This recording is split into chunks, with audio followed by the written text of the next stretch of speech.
Jones, and welcome back to Boss Up, where we talk about how to start, grow, and sustain your business. I am super excited to have with me a very special guest today. He is going to talk about all things in regards to being a lawyer, as well as working with Steve Harvey Global Network, Mr. Brandon Williams. Thank you, Nicole. Wonderful intro. I'm glad to be here, and it's a pleasure of mine to be here. Yes, I'm so excited you're here. There's a lot of things I want to cover today. I'll be going back and forth on my phone with a few questions. Sure. But tell us a little bit more about yourself before we get started. You are working with the Steve Harvey. How did you get your start in actually becoming a lawyer before actually joining his team? Yes. So, as we were kind of talking in the intro, this is so important to me. I'm from here, so I'm from this side of town. I grew up Flat Shoals Parkway, Wesley Chapel, Kelly Chapel. This was my home. So, to be back here and with you all is just it's kind of like a homecoming. So this is what made me. This is what birthed me. This is what gave me my start. And I say that mostly because, there's a lot of people that will think that I come from some, great background in Los Angeles or whatever. No, this was me. I came from these schools. I went to elementary school here. I went to high school here. I went to Chapel Hill. Then I went to Southwest DeKalb. And then I went to Morehouse. And then I went to Emory Law School. So my start was really here. And then, I've continued to matriculate through the city of Atlanta. And then now, it's gone to a global perspective.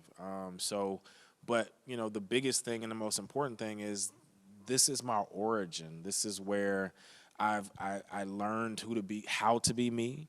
I learned who I was. I learned all the things that kind of propel me to do the things that I do on a daily basis to boss up, so to speak. I learned them here. So this is the place that I came from. So I went to Emory Law School, and then I was a corporate lawyer at a big law firm here in the city, Austin and Byrd. So it's like one of the number one or two firms in the city, biggest firm in the Southeast. And from there, I kind of just continued to grow. I did that for 15 years. And then, one day, Steve Harvey was a client of mine there, and I wasn't even an entertainment lawyer, which is, surprising to some. But I had a ton of skills that I think I, gathered and gained over time. And one day he called me on a Saturday in like October of 2016. And he asked me, he said, Brandon, have you ever thought about doing something different? And I said, no, not really. I love what I do. And he said, no, I'm asking you a different question. He said, have you ever thought about working for me? And I said, I do work for you. And he said, no, you're still not understanding what I'm asking you. And he said, no, I want you to leave your firm and come work for me. And Mind you, you're making, over $100 billion mergers, yeah, acquisitions. yeah, And he's like, yeah. I want you to leave that. Yeah, and that was that was different. Yeah. But I felt like, and ultimately what it came down to, Nicole, was I felt like I would have more regrets staying at the firm than I would leaving. And I felt like, when I did the kind of pros and cons on a piece of paper, I felt like, if I didn't leave, I would always be asking myself, should I have? I did not feel like I would be asking that same question if I left. And so ultimately, I made the decision to leave. I talked it over with my wife, and she was supportive, which was even more important. And so I uprooted my life. Again, I told you I was from here, so all of a sudden I was in LA all the time. My family was here. I was commuting every week to Los Angeles, which obviously puts a strain on a lot of your family life, your home life. But it was a kind of a necessary thing for me, and it was ultimately the right decision for me. And that was kind of my path to get there. You can certainly ask me any questions about there's more to the narrative than that, but I just wanted to at least lay it out for you in terms of how the start got there and then, how I got here today. That is a beautiful story. I feel like that's the epitome of boss up. Like that taking that leap of faith and actually calculated risk Yeah. in terms of, making this shift from this cushy opportunity, cushy job that I know I'm very familiar with and I'm Sure. doing amazing at and excelling in. But let me then take this opportunity that's over here because it's the what ifs Yeah. that kind of allowing you to move forward. And then having that support is a huge piece of Yeah. actually making that leap. Absolutely.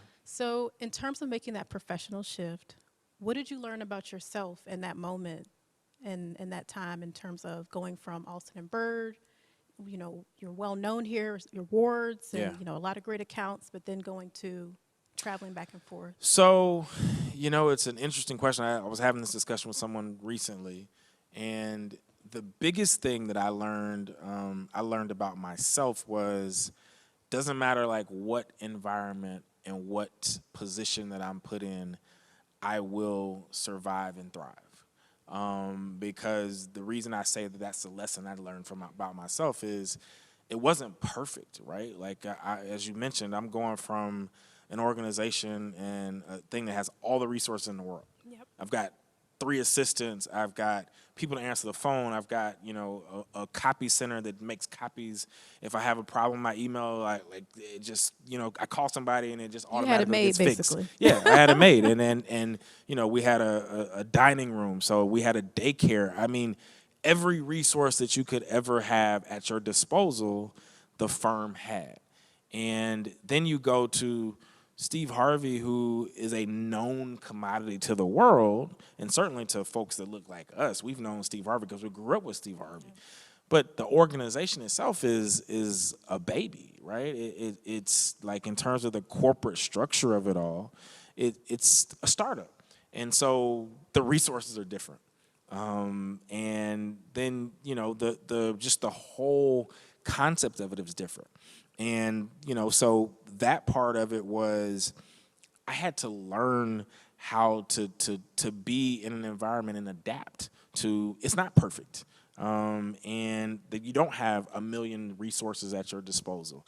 But I realized that you could take me out of the city, you can take me out of Atlanta, you can put me in Los Angeles, you can take me to New York, you can put me in Africa, you can put me in the Middle East, and I will find a way to not only survive, I will find a way to thrive, because this was much of my cocoon, right? Like if I was a caterpillar, Atlanta was my protection.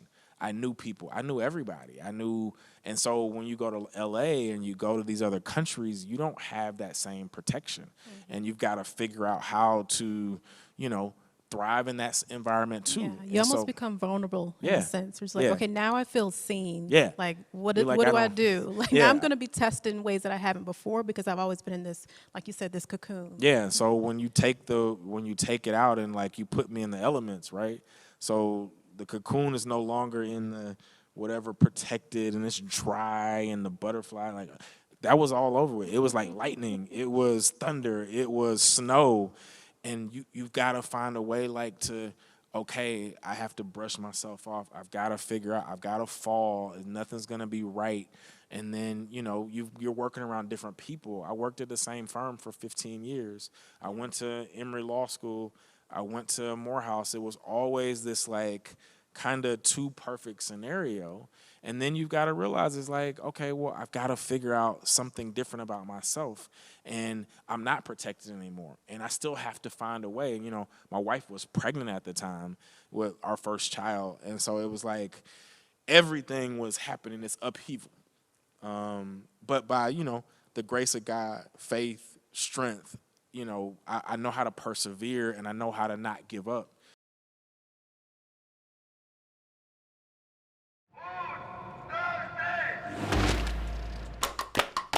As far as actually being a part of the fraternity versus wanting to be in the fraternity, would you say that your outlook on your environment is different? Actually being in the organization now, you're exposed to everything. This is the most serious thing that I have ever been a part of. When we say this is a serious matter, we are not playing.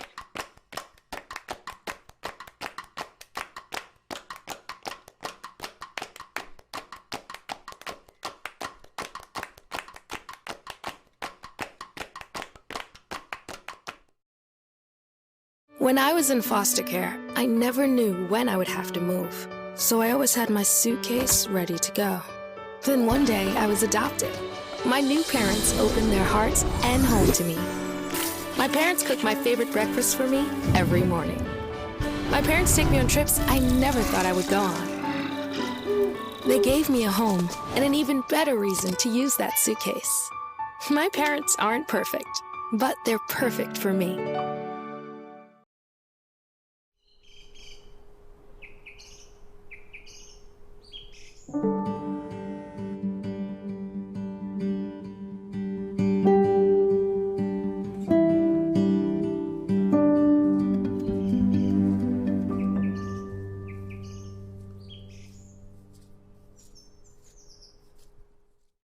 So, in terms of making that professional shift, what did you learn about yourself in that moment?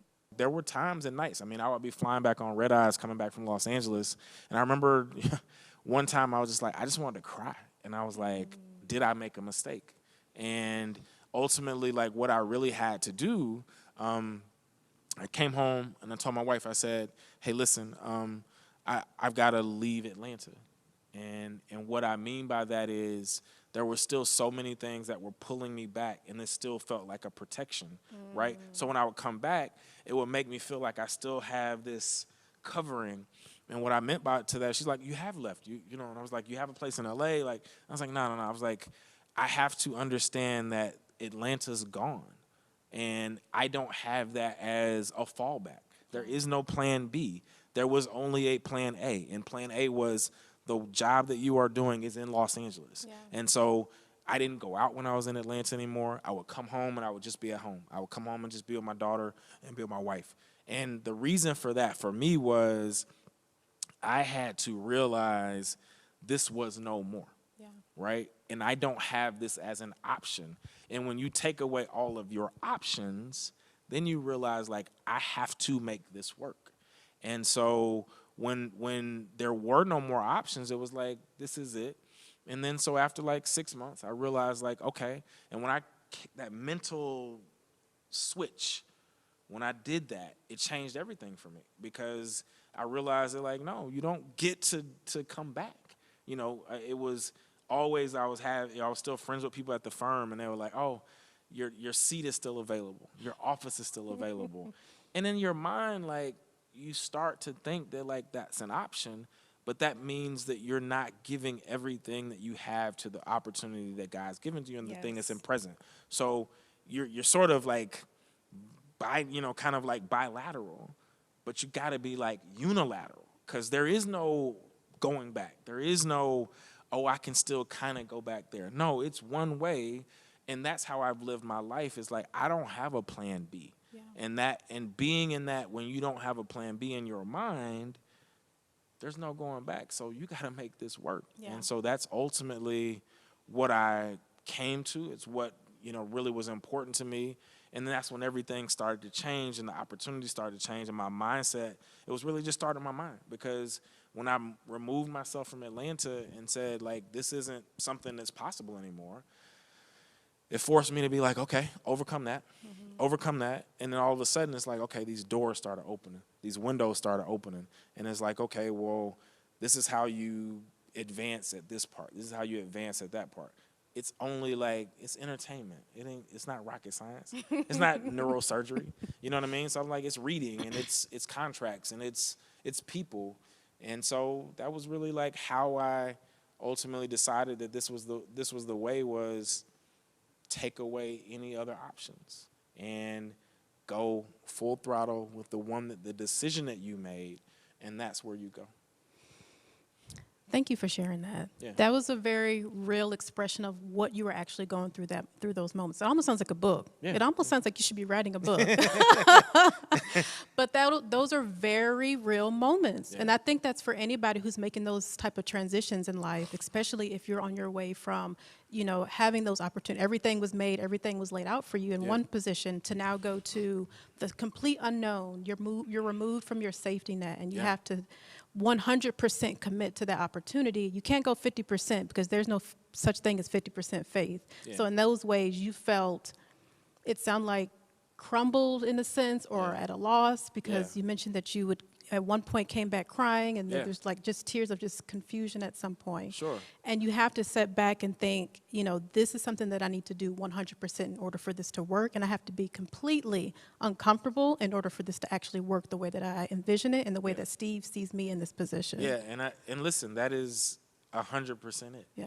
And I remember one of the first weeks I was in LA, and I was just so discombobulated, right? Like, I had a place in LA, and like, you had to have these like key cards to get into the complex and like all this stuff. And it was just, I was so like just unnerved. And, you know, because again, Atlanta was a comfort zone. I knew which highway I was going to take. I knew what time I was going to be at this place and how long it took to get to this place. And in LA, I didn't know anything. I didn't know where to go. I didn't even know, I didn't know anything. And so I remember this one night, it was like I left the office at like 11:30 at night, and I got to my place and I couldn't find the key card, so I couldn't get into my apartment. And I was just like so frustrated. I was just like, oh my God, what am I doing here? And again, the thing that I would tell people is like that whether it's a word or not, but that discomfort is right before like a breakthrough. Right? Yes, like, yes. I'll never forget, one of the best books I've ever read is The Alchemist, and it talks about your personal legend and this path that this young gentleman was making, and what it meant by it was like your calling is like the thing that you were born to do. And what it talks about is that frustrating moment, or the moment where you feel like everything is against me. Nothing's going right. And that's the moment where you have to try your best and try your hardest. So it was like when I felt like everything started working against, it's like, okay, I'm on the right path. Like this is You're like, something's about to happen after this. About to happen like I'm gonna wait for it. And I'm going through that door, like, notwithstanding it looked like a black hole some days. And again, not because anything, the job is great. It was going good, but I was so uncomfortable because it was so new, and you go from, you know, everybody, you know, the people, you know who you're working on the opposite side of. You go from that, and it's like you're dealing with all these new people. You're dealing with all these new environments. You're dealing with all these new things. And then to make it even more so, is like you're by yourself.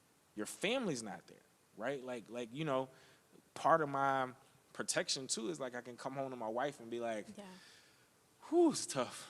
You know, it's frustrating, but like, there was nobody there. And I get home at 10 o'clock at night. It's 1 in the morning in Atlanta. I can't call her.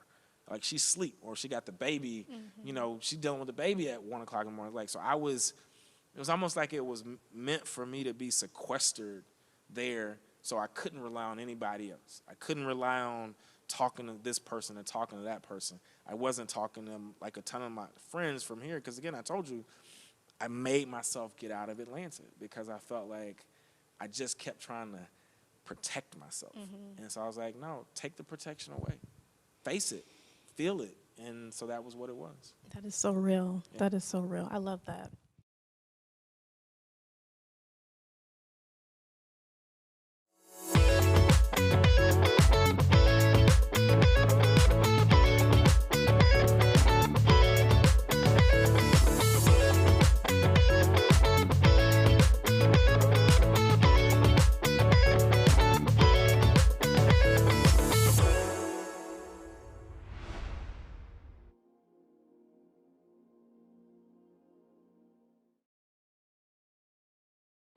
Meet the Scan, a simple procedure whose mission is to detect lung cancer early.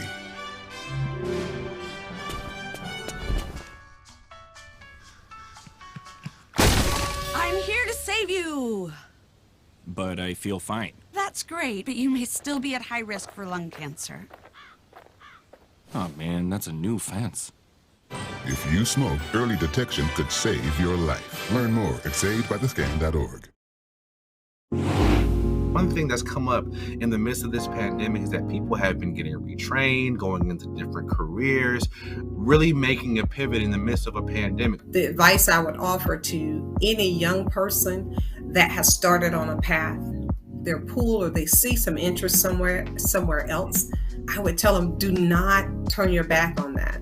I started off as a receptionist, $7.50 an hour. And I don't make $7.50 an hour now.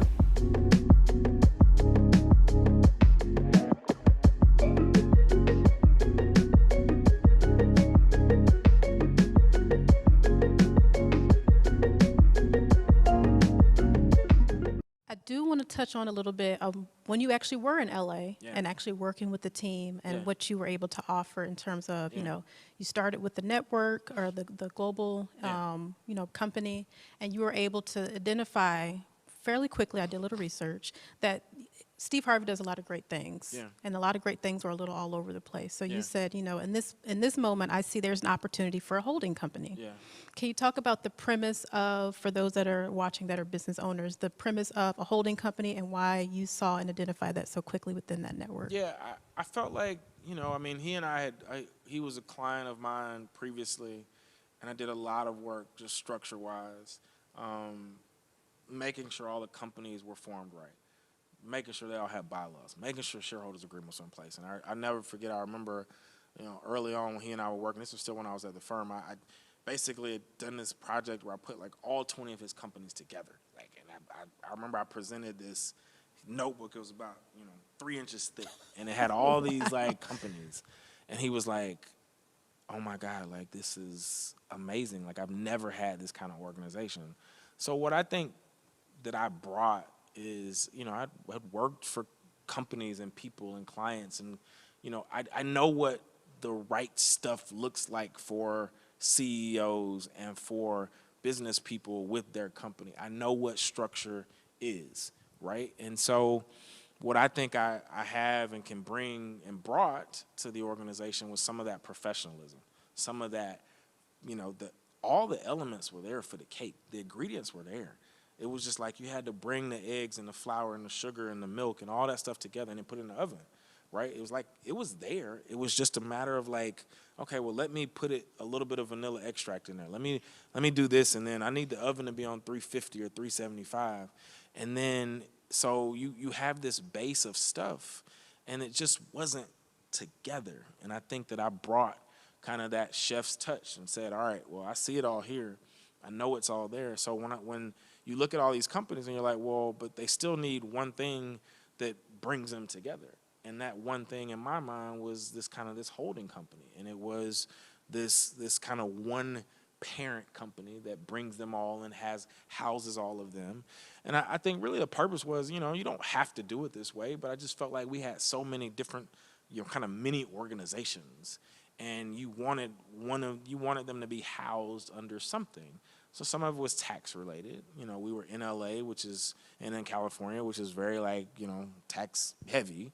And so you wanted to make sure stuff was just done right. So, but at the end of the day, like, it was no magic on my part. It was just like I had seen what it should look like. And so taking what might have been just, again, these kind of disparate, this entity over here, and if we didn't need that entity, okay, let's shut that entity down. Like, all right, well, what are we really doing with this one? Is this really a business, or is this just a hobby? Like, I mean, it was just like those types of things, making sure that we were all unified and going in one kind of direction.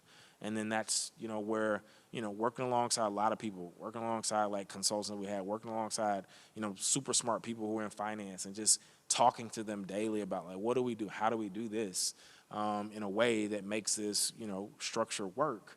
And, you know, it isn't just me, right? Like, and that's the thing that's important that people know is like, I've got, you know, a staff. We're a lean staff, but there's multiple people that provide insight and support for me and with me. It's not like I'm not a autocratic person. I'm a democratic person, where I take input from, that's my leadership style. It's like, I don't have all the answers, and I don't want to have all the answers. I want other people who we have that work for us or are hired by us to have input. I'm not one of these people who's like, it's got to be done this way. Do I have thoughts? Absolutely.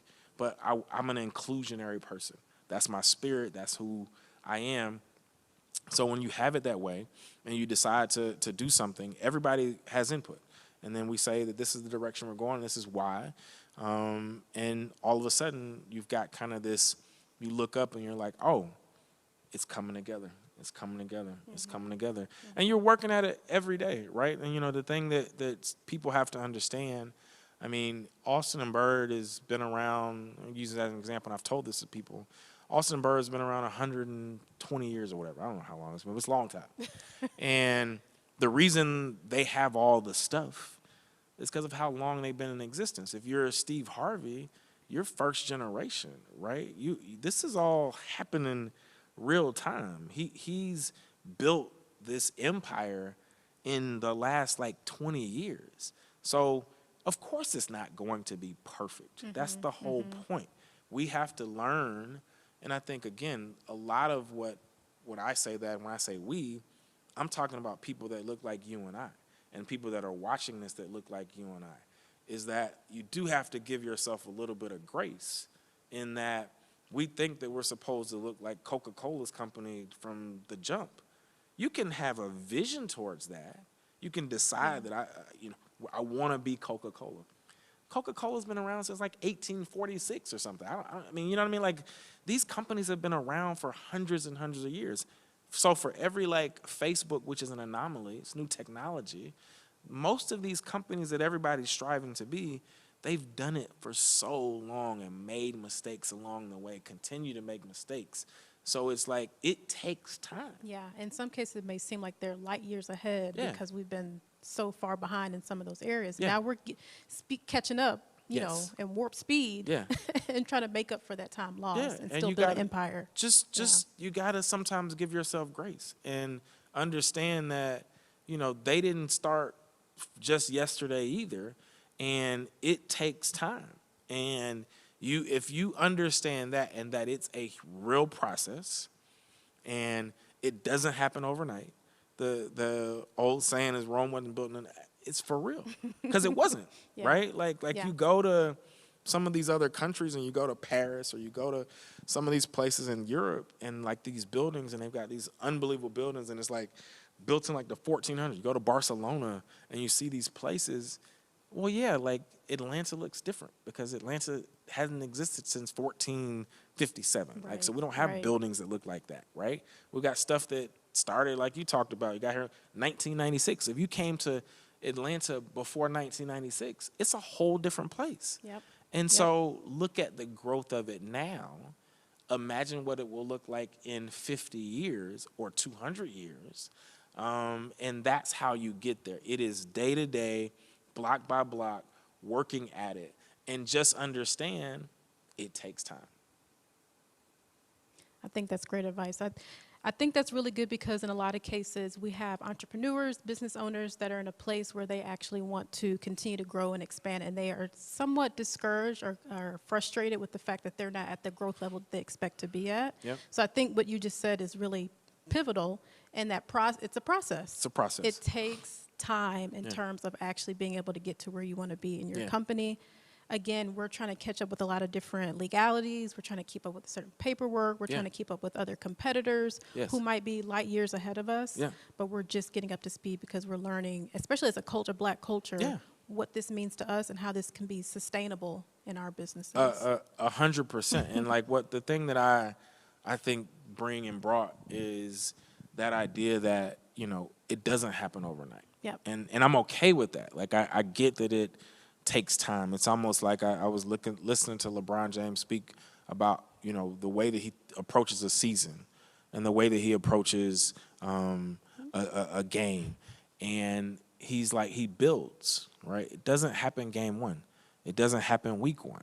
It's a process over the season. He builds, the team builds over the course of a season. Our season may be 5 years. It may be 20 years. And it might not be for you. It might be that you're doing this for another generation. You're starting it, you're building a base and a platform. But it may be that somebody else reaps some triple benefit that you didn't see. And so if you're open to the fact that like it does take time, you have some patience, you have some resolve, then, you know, one day you realize it's like you've actually built something. Thank you guys for tuning in. This was actually going to be part one of two-parters. So Brandon Williams, thank you for being here today to share your information. Glad to be here. Thank you, thank you. So you guys don't go anywhere because there's more information. Make sure you stay tuned. Make sure you like, comment, and subscribe. And we'll see you next time.